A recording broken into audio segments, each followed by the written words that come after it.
Unanimous. That would have done something to my spirit, as the snowflakes like to say. They like talk about their spirits.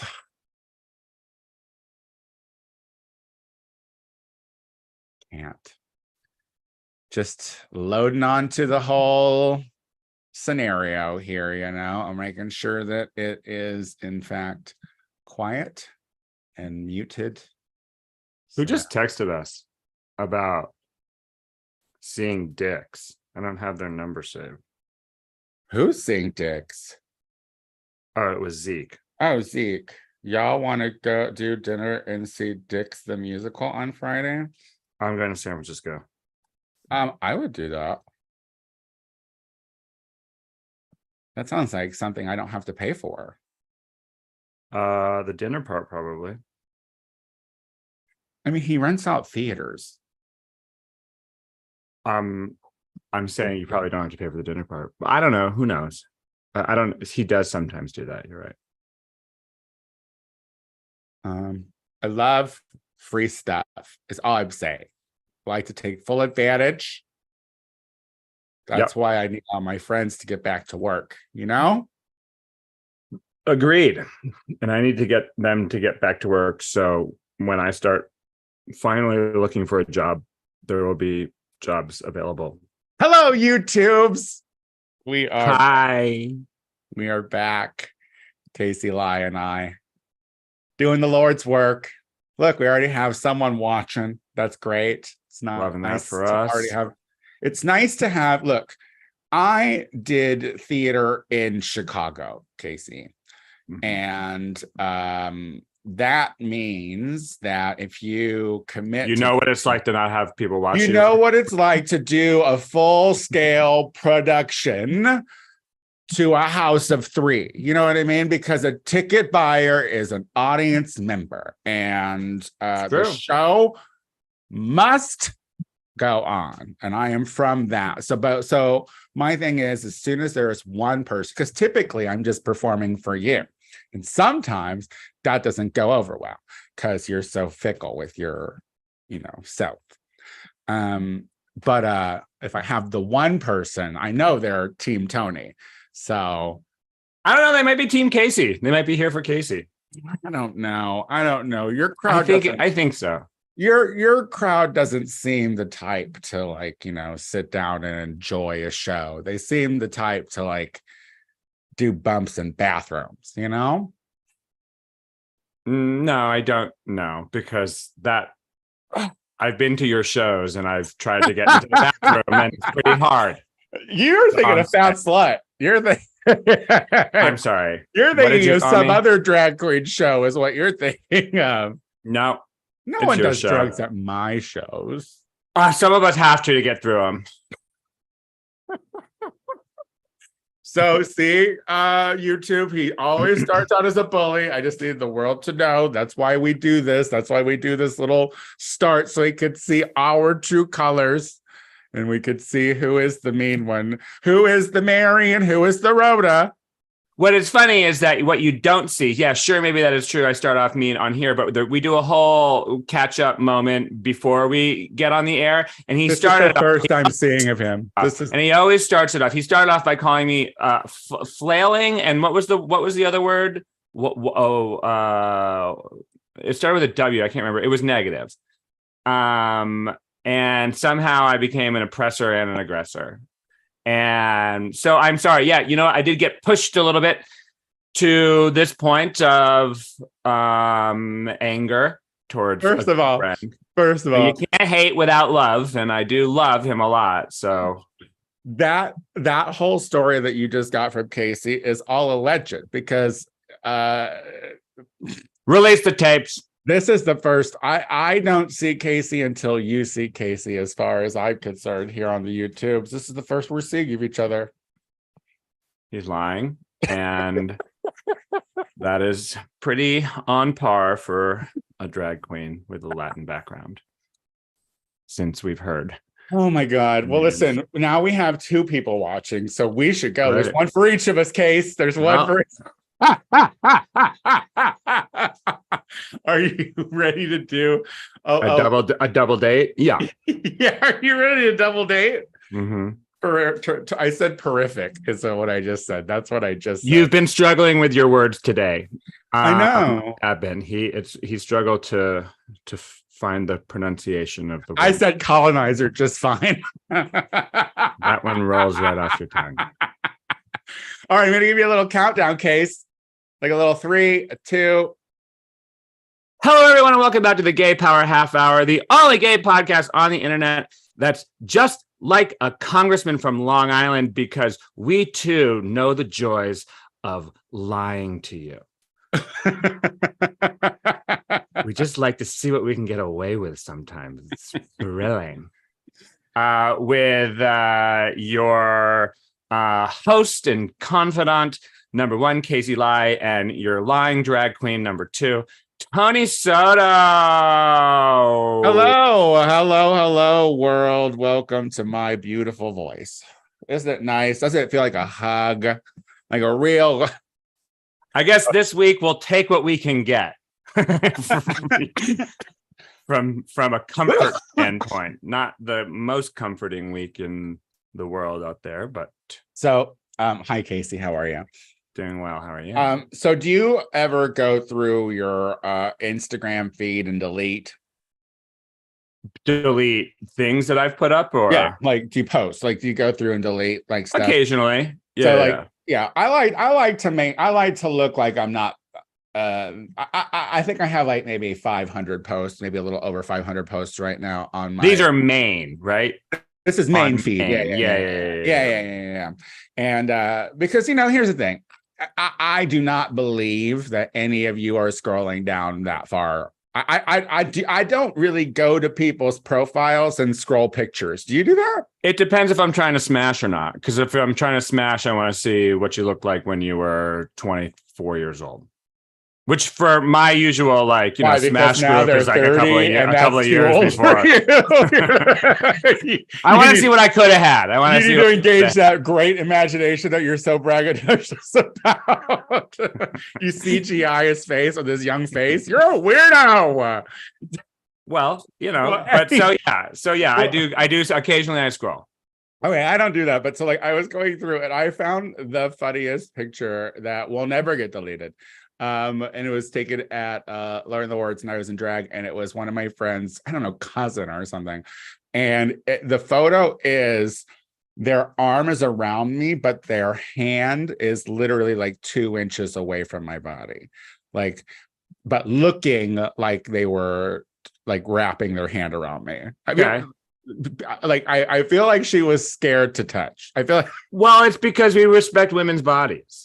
Is that what it is? Was it from one feminist to another? Well, it was probably, we all it depends on when the photo was taken, but I don't know if you remember, there's so much has happened over the last 6 years, but there was a real movement to respect women and their bodies and consent. I think it was before the Me Too. But before that, no one knew what to do with a woman. But you might be right. Here I am giving her a mental illness, being unfair, and well, that's another reason why people don't want to touch you, because you're quick to judge. So if you want to smash, you scroll. Got it. I'm a scroll and I'm a smash and scroll kind of guy. So wait, so you're an exchanger of Instagrams? Do you do that? It depends on where you meet someone. Are you like, oh hey, what's your Instagram handle? It depends. Or do you get their name and then you stalk them on the Instagrams? Column A, column B. It depends on how much I'm feeling. And as a Scorpio, we're diggers, and so we like to know. We'll stalk. We'll stalk. That's a true statement. A Scorpio is a stalker. No, I didn't say that. I said digger. Yeah, no, I know what you said, but what real people call it, what sane people call it, What Sagittarii I call it. yeah. You would call it a digger because you don't want people to know that you're a stalker. You want to use some other term. You want to use one that's cusp on problematic. Like, I don't want to say that word. I want to say stalker. It's a lot easier. Okay, you can say that, but it's just like, you know, like, because if I call you a digger, like, then you're going to be like, "What did you call me?" You know what I mean? You're gonna hard use R, really hard R. You're gonna use that. Yeah, you get it. You get your humor. What's going on? What's going on in the world? I don't know. Should we start over? This was a flawless start. Are you kidding me? We can't start heavy, Case.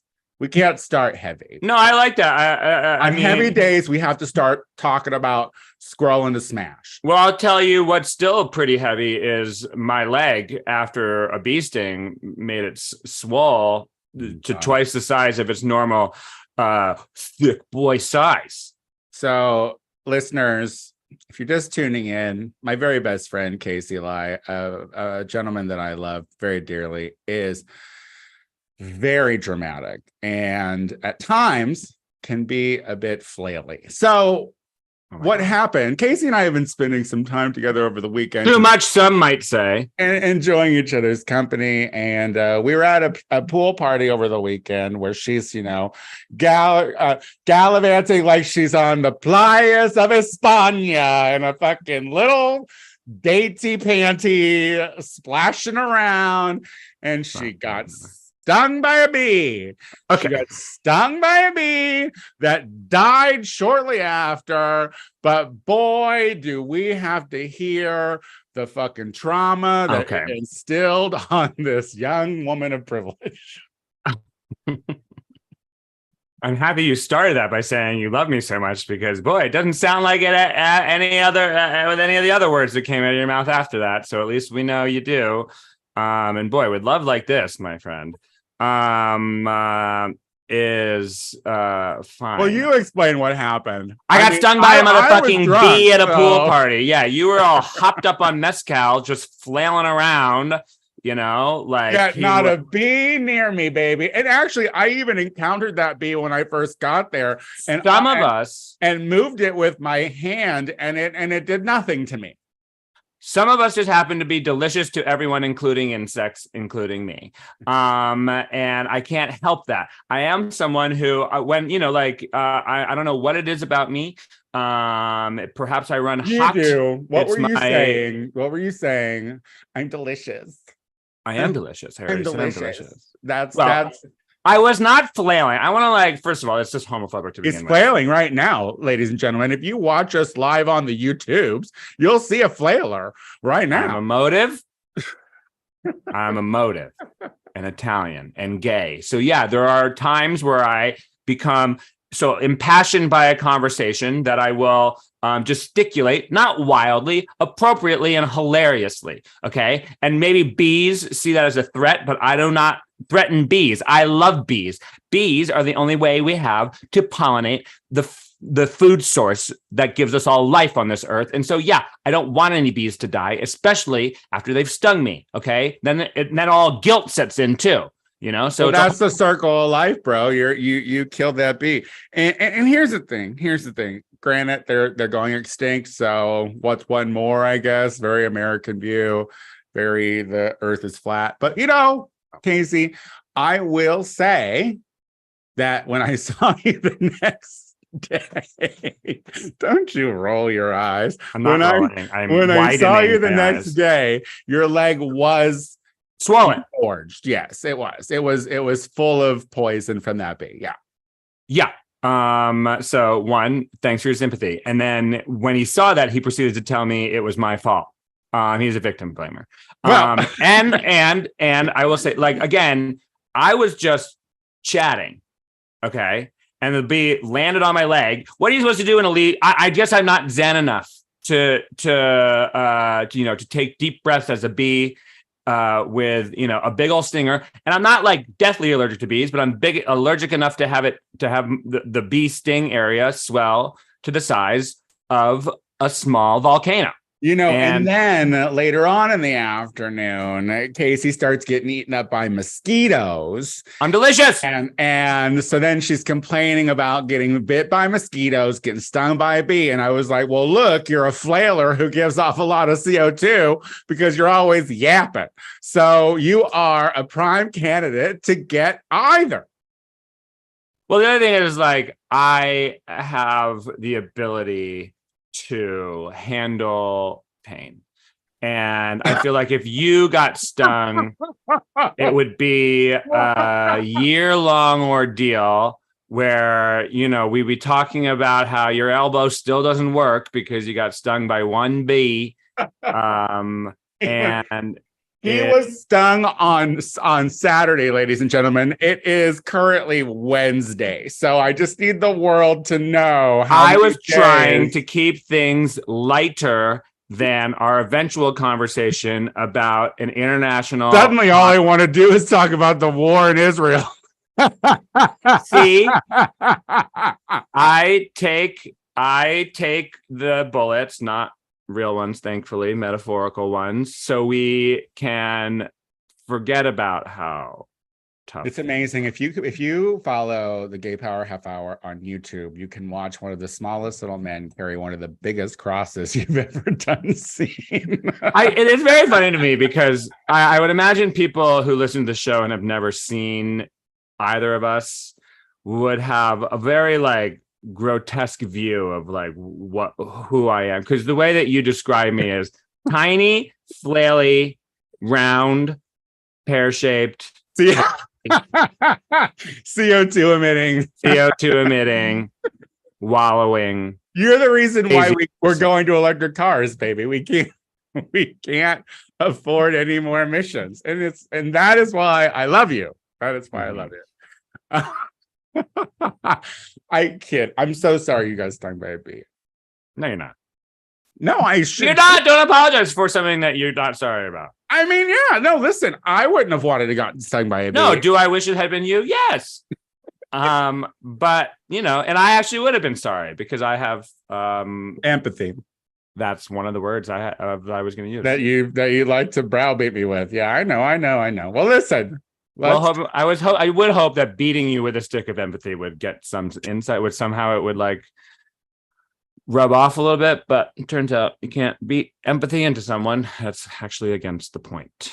So I empathize. I empathize about some people. For some people, I empathize for the people of Palestine.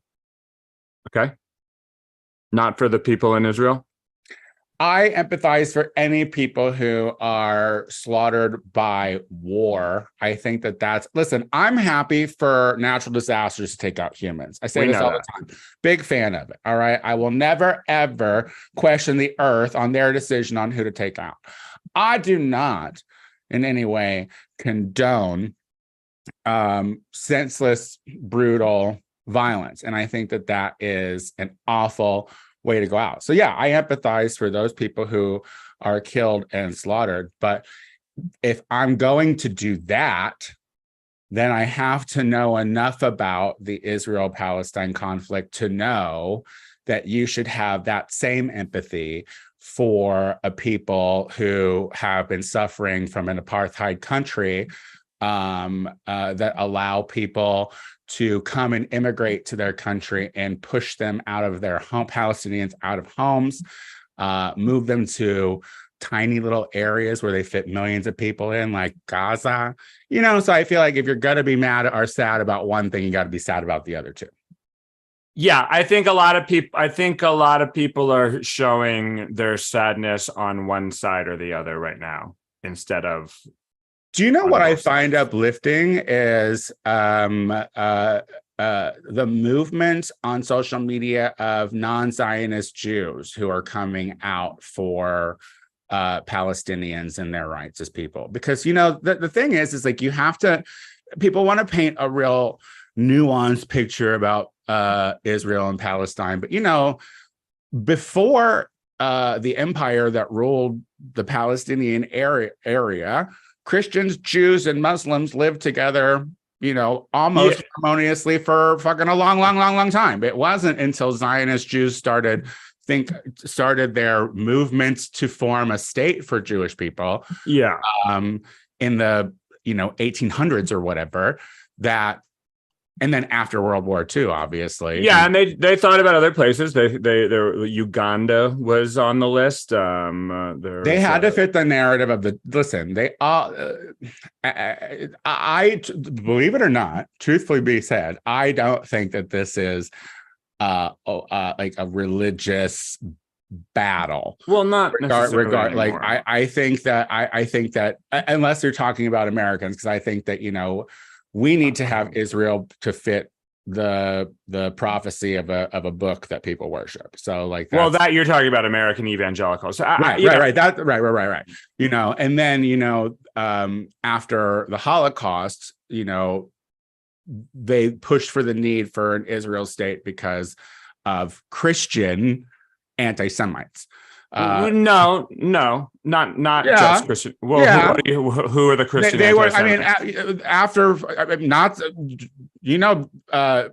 Hitler wasn't like Yeah, but I would. I mean, but Christianity and Nazi has nothing to do with Nazi. But they're just white. They're white because the Nazism was about elevating Hitler to. But God, in other areas, Jews were being pushed out because they were Jews have been hated by everyone in any place that they've been for since they've been around, and that's absolutely. Christians, that's Muslims, that's so they formed with the backing of the United States. They formed a Jewish state, and Britain reluctantly at the beginning, but ultimately Britain. Okay. And but in that time, during 75 years of Israel being a place, they have systematically taken over Palestinian areas. It's just true. It's just fact. It's just absolutely not untrue.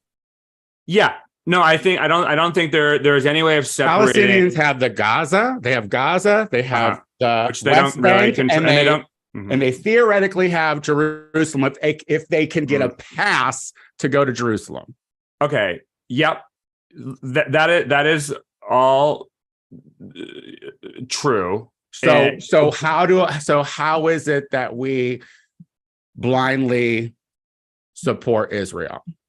Yep. I mean, I think that those are all fair questions. I think that or that central one is fair. And I think to me, it is taking, I think, it's hard to take religion out of a conflict where you have, Jews on one side and Arab Muslims on another side. Hold on. Yeah, go ahead. Yeah. But the bigger issue in this specific escalation, which is now war, is for the last 20 years, Israel has been ruled by a right-wing, increasingly authoritarian government led by Benjamin Netanyahu, whose approval ratings are in the tank. There are fascist components there are religious fanatic fascist components to his new coalition that he got elected with in this past election. So the new ruling coalition has extreme right-wing religious fanatics in positions of power who absolutely should not be there. They have been trying to do anti-democratic things like reform the judiciary, so it is basically just becomes a rubber stamp for what the regime wants. And so that is a main issue. On the other side, you have Hamas, who is the de facto leader of the Palestinians in the Gaza Strip, just the Gaza, right? That needs to be very clear. And who's, this is where who's funded by Iran. That's yeah. And this is where, I 100% support Palestinian statehood and the right for self-governance and the right to self-determination and freedom of travel, and to be out of basically a prison state that they live in. That being said, Hamas is not working for that goal. Their goal is for the destruction of Israel. And I'm just I don't necessarily believe that, because okay. Well, then we're gonna. Well, here's the thing. Here's the thing. Terrorist groups are formed as a result of oppression. So when people are backed into a corner and you're fighting for something like, oh, I don't know, clean water. I don't know, the right to live. I don't know, the right to even escape. They can't even leave Gaza. They don't have that right. I get you. They have checkpoints everywhere. They are literal captives. Yep. And when that happens to you for 17 years, nearly 2 decades of that kind of oppression, where Jews that have never lived in that area are immigrating and coming and taking your homes, things like that happen. Organizations like that are built. And now I'm not condoning that, but you have to look at it and be like, I can see how it happened. And here's the thing too. It's like, when it comes to this kind of thing, when you disagree with the Israeli government, you're immediately branded an anti-Semite. And that is the Zionist way of Jewish way of making this a thing. And I just have to say this. The Holocaust was a shitty thing. 6 million people dead is an awful, awful thing. We lost queer people too. But we lost 56 million indigenous people when the colonizers took over the Americas. 56 million indigenous people eradicated, full cultures. Who has it worse? You know what I mean? Like, it's like it's all fucking awful. But what happened in Israel is that government has now become an oppressor, and they are taking it out on the people who didn't have them displaced in the first place. Well, an area that allowed immigration to come there before it became owned by Britain. Yeah, I mean, but so like, again, I agree with all of that, and it is absolutely important to understand the historical context in order to figure out what's going. But that's my question. My question to you is like, yes. So should like Palestinian statehood, 2-state solution? Absolutely, but what?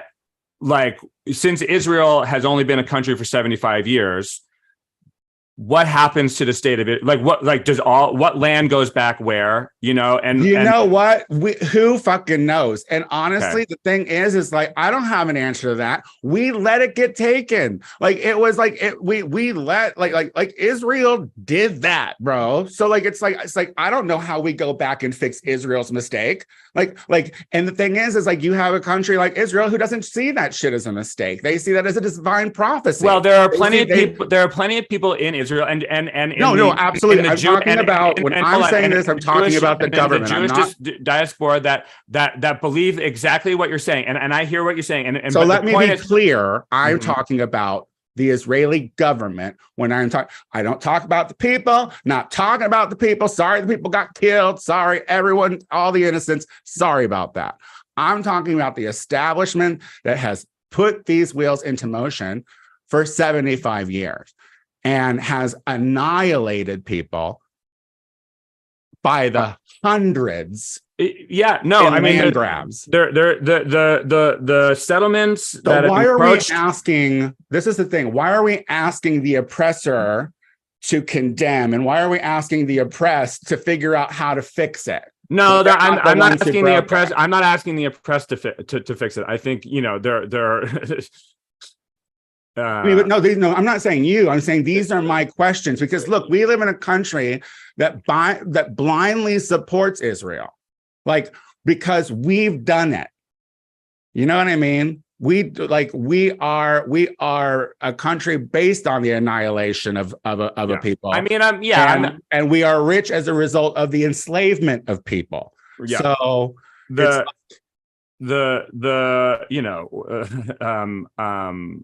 disputes over rights to land are as old as humanity, and some of those disputes are ancient and still affect us today. The Balkans, Russia, Ukraine, everything in the Middle East. The only place really where that isn't really a major issue is in America, because we killed everyone. Yeah. And so let's be let's be like, make no mistake, and that's the solution that I am purporting. I'm just saying that's like a terrible brass tacks reality. But make no mistake, that's Israel's goal, is an eradication of a people. If you can't see that, if you can't look at a map and see how it has overtaken and how literally people are trapped in these tiny areas, what is that? Explain that to me then. If that's not trying to annihilate a people, what is that? What's the tactic? No, I'm saying again, you keep saying Israel, and I know you don't fully mean Israel. You mean the government, and that's what I mean. I've already said that. I'm not going to make that clear again. So I know, but if you're a Jewish person, when you say it, hearing me, and you're upset about that, you got to deal with it. Okay, but so my big takeaway from this, and it's a lesson on a worldwide scale, is this is what you get when you bring right-wing, authoritarian bent governments to power, which we are seeing in all over the place. They make things worse and they do terrible things. Yeah, but this was before Netanyahu too. Like, this is before that. They've been moving on land for fucking years. Agreed. Absolutely. So we can't just blame this government. This government is like pro fucking get her done. No, we can. You know why we can blame this government? Because what this government did, and this is coming out as fact now from like Benjamin Netanyahu, did not want to deal with any honest brokers on the Palestinian side, because he believed that by showing the world there were good Palestinians, that it would do harm to getting rid of the Palestinian states, and by just literally helping Hamas. Netanyahu has helped Hamas, and he made it part of his fucking policy because he knew Hamas, a terrorist organization with a stated goal of the destruction of the state of Israel, would make the Palestinians in whole look really bad. And I don't disagree with any of that, but and that is going on for decades before that. Yeah, look. So I get that, but the thing with that, because by just saying what you're saying, history, there is no solution to it. Listen, if we don't understand the roots of it, if it's like slavery, we get people the roots. Don't like to talk about it because it makes them uncomfortable. No one knows the roots. No, people do know the roots. I think no. So. People think Israel always existed. You're saying that like this is all a result of Netanyahu's right-wing government, which I'm saying he's the guy who is literally driving the ship home. But this has been a fucking continuous thing since Israel was established. Yeah, I know, but Israel was established after the Holocaust. And then was but mass Zionist immigration was happening well into the 1800s. Yeah, no. Agreed. But there was a plan. There was a goal.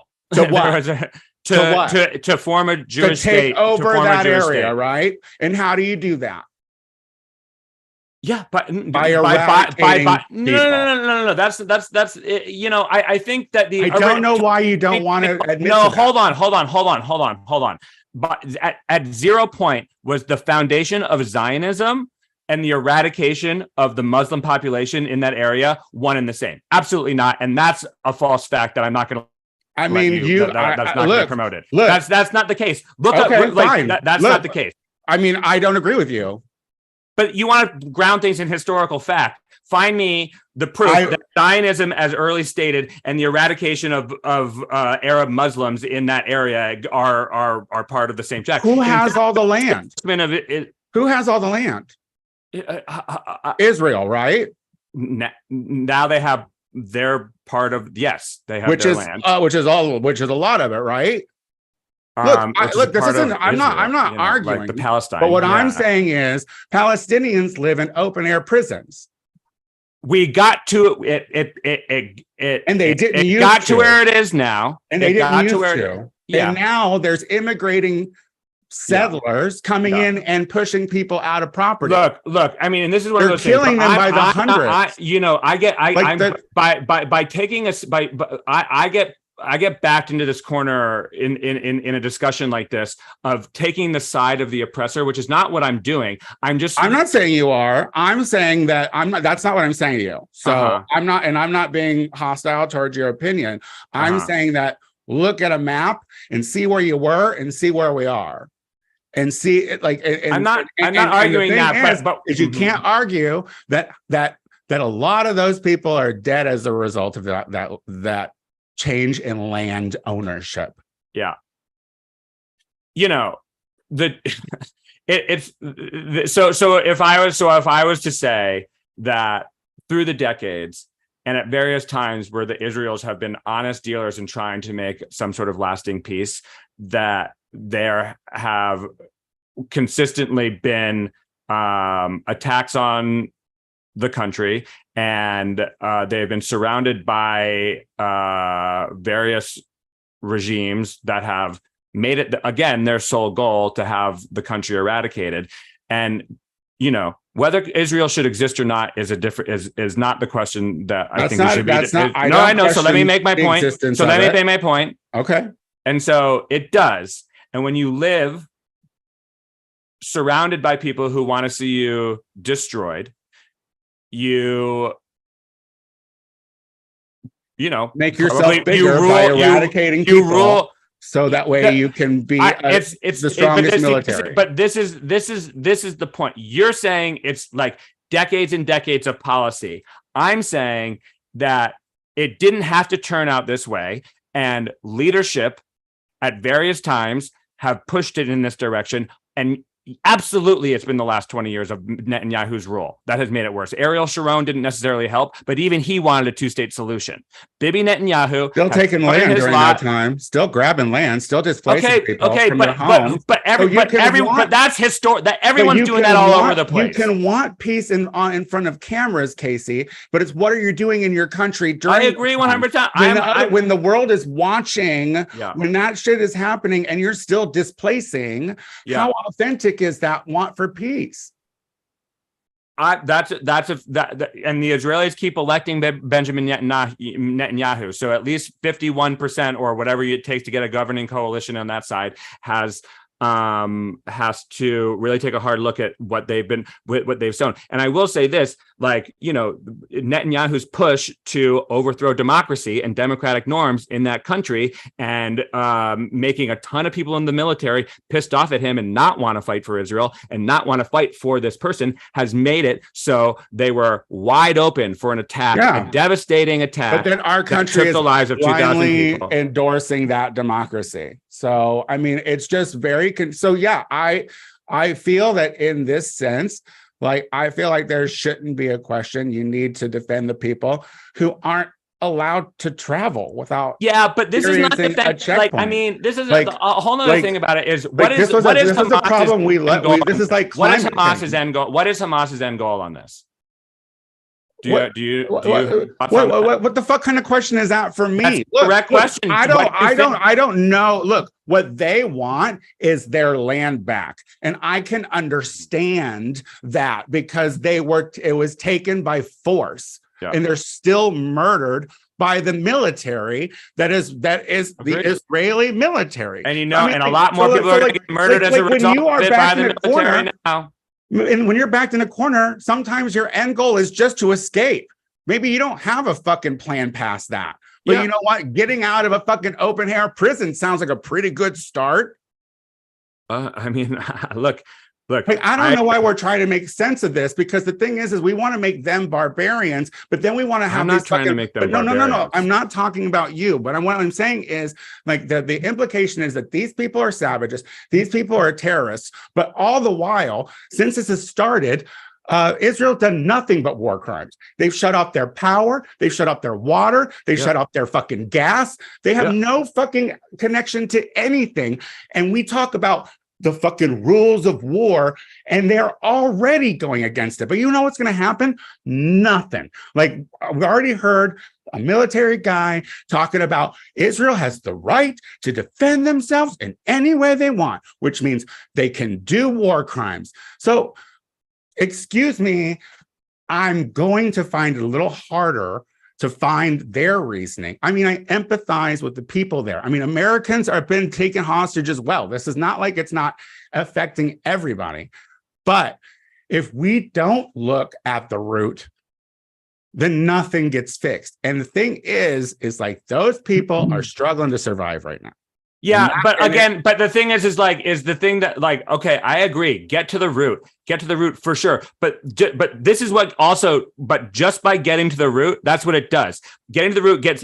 I asked you a question. What's the goal? I don't know what the goal is, but you got to understand the goal root. is. Hold on. You've been yelling for fucking 15 minutes. Hold on. Agreed. But what? So all the land. So Israel has to go. Don't. First of all, Tony. No, we need to take it down just a little notch because that's all on you, bro. Because you're saying, you're putting words in my mouth, and you're like I'm saying that I don't know the solution.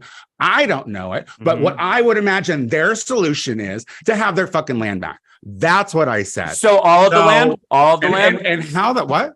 All of the land, so all of Palestine, all of Israel should go back. No, if we're talking about a two-state solution, and one state looks like the entire U.S. and one looks like fucking Rhode Island, there's a problem there, bro. First of all, that's all I'm saying, Island, bro. That's all I'm saying. I hear that. I hear that. But I kind of feel like you're trying to imply like I don't know what I'm No, Tony, it's not it's absolutely not that. It's just that you bring heat, and so then I get a little bit heated and try to get a word in edgewise, and you fucking make it like I'm arguing with you, whereas we're talking heatedly, but I do get to make some points sometimes. But what? Okay. But no, your point is to catch me. That was your point. No, it's not my fucking point. You were trying to be like, what's the solution, Tony? And no, it's a question. Okay, but that's because it was to make a broader point. It wasn't. I know you don't have an answer because no one has a clear answer. And the thing that I was going to say is that when we get and understand the root, which of course I need, we all need to do, it for a lot of people then becomes a more of a black or white decision because there's one clear people who did bad and one group of people who were the victims from the beginning. And that's also not fully the case. Yes, the land was taken, but also when you're saying people just moved there and took all of the land, it was like, there were a lot of Jews already living there to begin with. Harmoniously harmoniously is a very strong word. That's historical fallacy, that it was all just harmony. Fallacy. Sure. Okay. I mean, I'm just using. Oh God. Great. Like, but all I'm saying is, look at maps. Who's got the most? And the most had to get it from fucking shady dealings. It's been terrible. And the biggest thing, I mean, it's just like there were so many simple ways to not escalate over the decades, and one of those main things was not pushing more settlements into Palestinian territory. That it goes again. And the Americans have been doing what they can to make that stop, and they can't. So yeah, it's bullshit that we have supported Israel blindly for all of these years when they have been doing things that are against international treaties, that are fucked up, and that are exacerbating the problem. 100%, but we have dirty allies, and we always have. Okay. And I'm, and that we make a lot of political calculations, and a lot of times it's not fucking as a result. That's all. Agree. Agreed. And it sucks, but I'm gonna root for the little guy. I think that there also just needs to be, I know that you are not anti-Semitic, and I know a lot of critics of Israel are not anti-Semitic. And the fact that that's the picture that's painted because of views like this that I have is not on me. All right, you can paint me any way you fucking want, but truth be told, that's not fucking well. But the thing is, if you want to make it about tactics and wanting to not be like the first, we all woke up to this war and a post by Tony Soto that sounded in support of Hamas, and I can understand why people would take that. I can understand. Fucking done. And and listen, word is Egypt told Netanyahu to be wary Well, That's yeah, of course, everyone was telling me. So, and if Netanyahu ignored that, then now what? Netanyahu is like Trump, a historically evil figure who is going to go down for the terrible things that they've done. Fucking Israel has bombed Gaza for decades, and the fact that they were able to pull something like that out on it with, like, look, if we're talking war, if we're talking fucking conflict strategically, it was a good play. That's all I'm saying. I mean, I don't condone it. But that was the bombing. Like, it's like, or the fucking dome, the kidnapping of people. I don't fucking like that. I don't like that at all. Like, I'm not into that. I don't think that people should be shot up at a fucking music festival. That's fucking ridiculous. Like, I don't think that the fight is with the people. But, war is hell. I don't know. Yeah. It's hard for me to be completely like I have to fucking go with my gut and think about the other side. I do. And it's like, yeah, I don't know. It's I like I like for a chance to escape. And if I wanted to escape something, I would like that to be an option. I hear it. I think it's the world is callous, and we are so just at this point traumatized by the last since 9/11 of just constant barrage of pain, death, chaos, and hate. And it has made us, in an instant like this, we factionalize very quickly, and the factionalization, it's cold and it's bad. Look, it either makes you more of a sympathetic bleeding heart person. I don't mean that fucking offensively. Or it makes you a harder person who wants to fucking know why. And I don't know, like,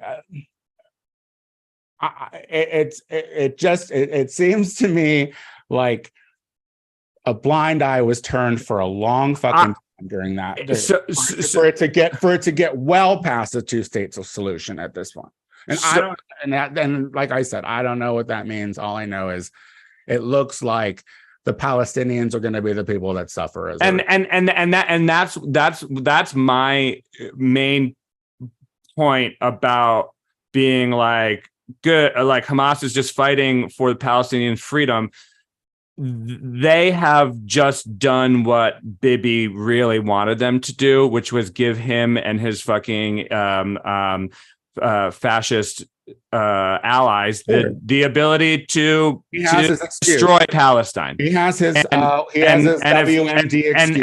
And that will then give Muslims around the world more reason to want the destruction of Israel. And so if like bin Laden, if what Hamas wanted was a non-clear but chaotic situation that will destabilize the region, making things worse for Israel, then they will have achieved that. But what bin Laden also set off was a chain of events that led to the death of hundreds of thousands, probably millions of Arabs and Muslims and everyone else who lived in the Middle East as a result of that. And so sure, it can be a strategic win quickly, but in the long term, it will lead to I just don't get that destruction and chaos. So sit there and keep getting murdered. And deal with it. It's what I hear. Is when I hear something like that. No.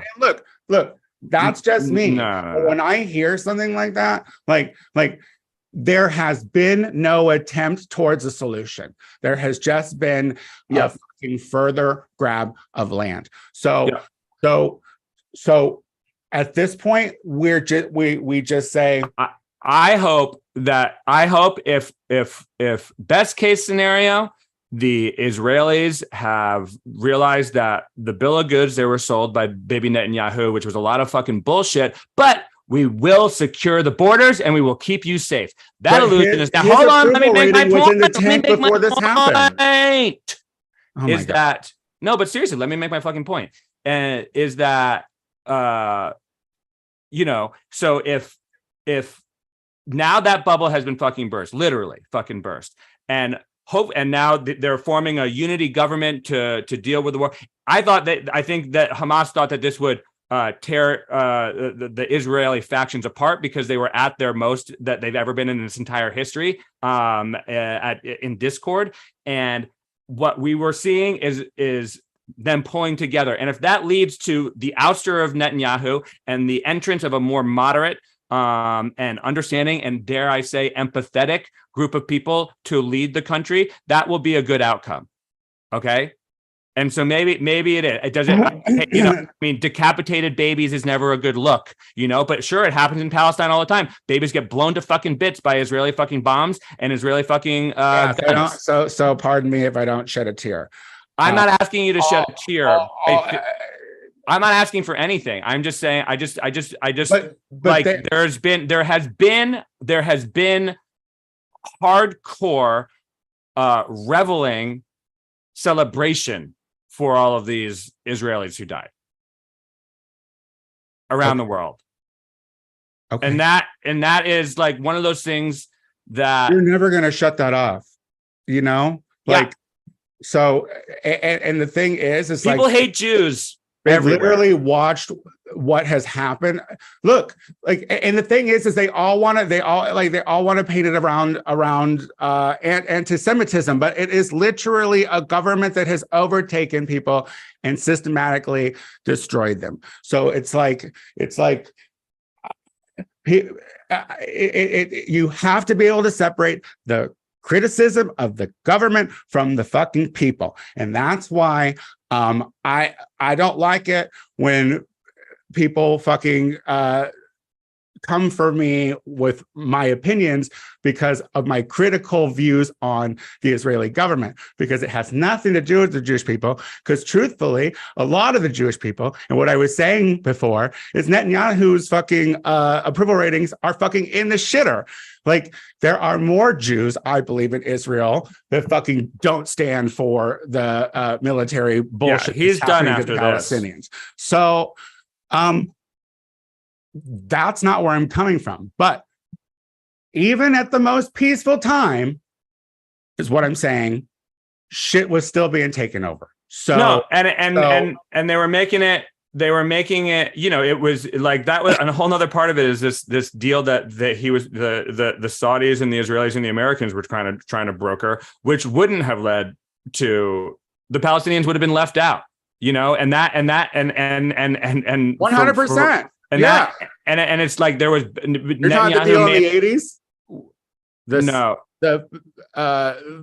The one that they ultimately passed on because they're like, no, I'm talking about the deal right now that they were trying to broker between Saudi Arabia and Israel. Something about the 1776. No, they were trying to normalize relations between Israel and Saudi Arabia, which would have been historic, and that's kind of been the trend, is that some of the more like authoritarian, oil leaning countries who happen to be on our side, more or less on our side because of our monetary connections, they want to normalize relations with Israel, which is something America wants them to do. But the hope would have been that part of that process, since we are negotiating with Muslim-led countries who lead, who often talk about the Palestinian plight as one of the reasons for hating Israel, would have carved out more protections for a Palestinian state or a two-state solution. And by all accounts, this agreement was not going to do that. And so there's some belief that like the goal was to stop that process in its tracks